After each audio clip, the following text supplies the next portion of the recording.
Shalom, everyone. It's been a while since I did one of these Friday videos. I was doing it a lot during the heat of the pandemic, and rhythms changed, and so it's been a while since I've done this, but I wanted to reach out to you and share with you a version of what I shared this morning at Daily Minyan. At Daily Minyan this morning, after the Shachrit Amidah, we paused and we said Hallel, the full Hallel with a bracha. And the reason why we said that is because today is the 28th day of Iyar, which is the day on which we commemorate and celebrate Yom Yerushalayim, or Jerusalem Day. You may have seen in articles or videos that it was observed in Israel yesterday, and the marches that took place, that I'll speak about in a second, took place yesterday. That is done because people want to come to Jerusalem to celebrate Jerusalem Day, but may not necessarily want to spend Shabbat there. So when it falls out, the 28th day of Iyar on a Friday, the observance in Jerusalem is often moved to Thursday. But for those who make liturgical changes like we do outside the land of Israel, it's still observed on the 28th day of Jerusalem. And I want to say something about this day. The day marks the commemoration of the moment and the day in the Six-Day War when Jerusalem was captured by Israeli forces and the city was reunified as the capital of the modern state of Israel. And the day has been fraught in controversy and also lifted up by many people as a day of great adulation. And I want to share with you briefly my thoughts on it. One of the most interesting things about the protests that have taken place in Israel over the last few months over the current government and their plan to do a significant judicial overhaul has been the proliferation and the ubiquity of Israeli flags. Why is that significant? In many countries, when there is some kind of internal strife, the country's flag is usually exclusively, or at least mostly, waved by those representing a more right-wing approach to nationalism and to politics, and representing a certain type of patriotism. Whereas those who are protesting against that sometimes protest by not waving or not revering the flag.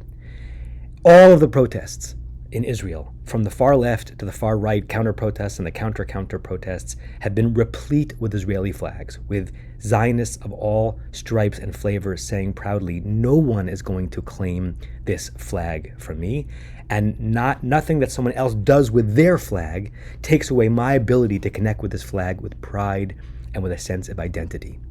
I feel the same way about Yom Yerushalayim. There are things done on this day by Jews that are reprehensible. And they are mostly the things that, sadly, are going to be the things you're going to find in the mainstream media. When religious Zionists on the extreme shout Mavet la'Arabim, death to Arabs, when they shout Hakfar Shalcha Yisaref, that your village is going to be burned, when the marching through parts of the Muslim quarter of Jerusalem are done intentionally to taunt, every Jew of conscience, I believe, should repudiate that behavior. It sullies the character of Zionism, and it sullies the character of the day, and I do repudiate that behavior. And that is not the entirety of the march, and it's certainly not the entirety of the significance of the day. I've been a part of that march. It's been a long time, and a significant part of that march is not done by crazy extremists, but rather Jews who are proud and happy and joyous that they're able to walk through the streets of Jerusalem, all the streets of Jerusalem, proudly as a Jew, because the city is in Jewish hands once again after 2,000 years. And when I've participated in the march, I have not been witness to, or certainly not participated in, some of the uglier manifestations, but I've claimed that day as a day that was won on my behalf by soldiers who risked and sometimes gave their lives so that Jerusalem could once again be visited and experienced by the Jewish people in its fullness. It is very hard for a Jew to conceive of Zion, and therefore of Zionism, without Jerusalem. In fact, if you look through the biblical texts and the rabbinic texts, sometimes the word Zion doesn't just mean the land of Israel, but it means the city of Jerusalem. And I, for one, am not at all sad that we won the war, that Israel won the war in 1967. I do not mourn for 1 second that the outcome of that war that we didn't ask for but was foisted upon us was that Israel emerged victorious, and that we had an opportunity to open up the city of Jerusalem both to Jewish worship and to all worship. I do not deny the incredible complexity bequeathed to the Jewish people, to the Israeli people, and to the world because of that war, and we're still trying to figure that out. Israel's and the Palestinians' relationship with parts of Jerusalem and Judea and Samaria, the West Bank, and Gaza. That is not a nothing. I don't have easy solutions. If you think you do have easy solutions, you're deluding yourself and deluding others. But I celebrate that it took place.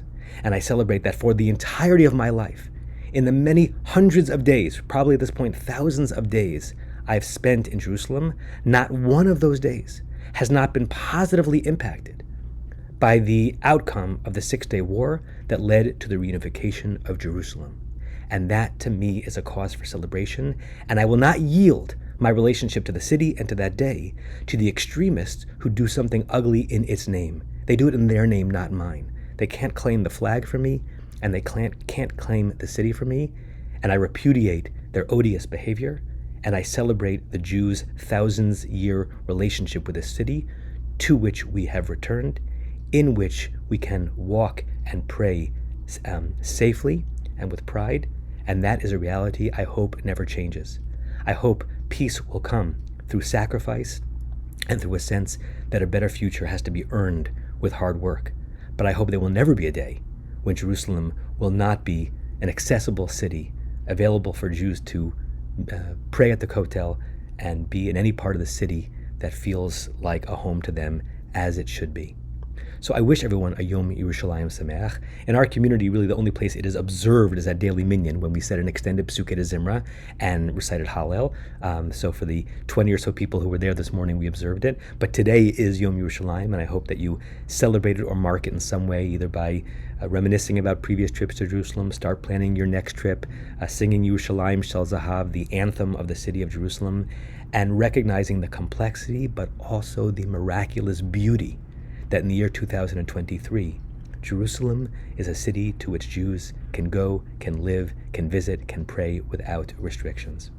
I want to end by sharing with you the words that the great Moshe Dayan recited within moments of Jerusalem having been captured by the Israeli forces and the city having been reunited. This morning, the Israeli Defense Forces liberated Jerusalem. We have united Jerusalem, the divided capital of Israel. We have returned to the holiest of our holy places, never to part from it again. To our Arab neighbors, we extend also at this hour, and with added emphasis at this hour, our hand in peace. And to our Christian and Muslim fellow citizens, we solemnly promise full religious freedom and rights. We did not come to Jerusalem for the sake of other people's holy places, and not to interfere with the adherents of other faiths, but in order to safeguard its entirety and to live there together with others in unity.